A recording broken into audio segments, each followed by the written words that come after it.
went through a lot of things and how God changed my life. You know, as a kid, I was just a young boy, just living in a bad neighborhood.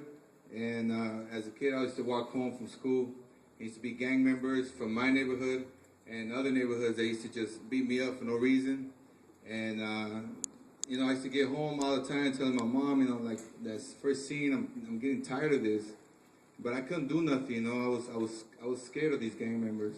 So what I did, I started hanging out with this one kid, and he was selling drugs at the corner, and I was watching him, and he was making good money, but it was the money that I liked. I liked the respect that the customers used to give him, and I wanted that respect.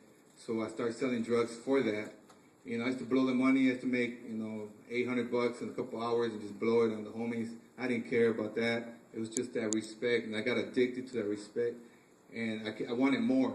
So what I did, the gang was telling me I can't be selling there, to get out of here, and then one of the guys told me, you know what, come sell for me because you make good profit, so you'll sell for me, whatever. So I went to the neighborhood, started selling, and that's in the scene that the guys came in and said, who's this guy? And so, they jumped me in, so I was part of a gang. I thought I was, all that now, and I had this respect now, I had this gang backing me up. So to me, it was a good thing. I didn't care about education. I didn't care about all that stuff. All I cared was to men to bow down to me. And so that was my mentality. And as I grew older, years went by, I did what I had to do, I put in work. And, I got to a point that I had what I wanted. I had the respect. I had everything. But there was something still missing. So I met this girl, Livia, and so she, she was different than the girls that you see over here, all these hoochies. She was different than that. She was, she grew up in a different neighborhood than I did, and I liked her. She was sweet, she was beautiful. So, I moved her in, but I was still the same. She wanted wanted to marry me and all this, and I didn't want to let go of the gang. So, she got pregnant.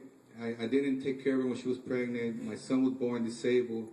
He can't walk, talk, any of that, and I blame myself because I didn't take care of her like I should have. So it got to a point that guilt was driving me crazy. So I made, the drugs, the girls, the respect, all these things just I became more and more wicked, and it just drove me crazy. I just try to get, trying to get that out of my mind. So I started abusing it, started being really jealous, started just being just a, terrible guy, as you guys seen. And, this play, I'm just telling you guys, this play ain't even half of what I really was. I was, I'm not trying to brag, I'm just trying to tell you that I was a really wicked man. But you know what? It got to a point that she realized, she needed something. She went with her friend, she got saved, she was at peace, at joy, and I used to come home 3 days later and, mijo, you want some breakfast? Like, wow, man, I like this, so I just kept being the same, but she's human, so she got to a point that she had to go. She went to move with her mom's in Kansas City, and so I came home, like in the last scene, crying by myself, and homies came and whatever, we partied, but it didn't leave my mind. I just kept thinking about her. So I remember she used to preach to me about Jesus Christ could change me. I didn't believe all that stuff, but I didn't have no choice. I have nothing else. So what I did, I went to that church, I raised my hand, and I came and I prayed in the altar, and that was it. That night, I got up, I was bawling like a little boy, and I just knew right there that was done. The drugs, the abuse, all those things left me that night. And I went home and slept for like 3 days because of all the drugs and stuff.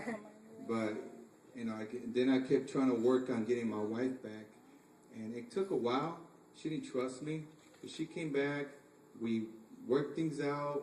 God helped us, but my pastor had told me one night, stick to God and you will see. that He will change you and her and make you guys fall in love. This was 10 years ago, and I never did drugs again. I went back to the homeboys again. I left all that. It wasn't because of me. It was because Jesus Christ changed my life. Amen. So with that saying, if I could have every head down, every eye closed real quick.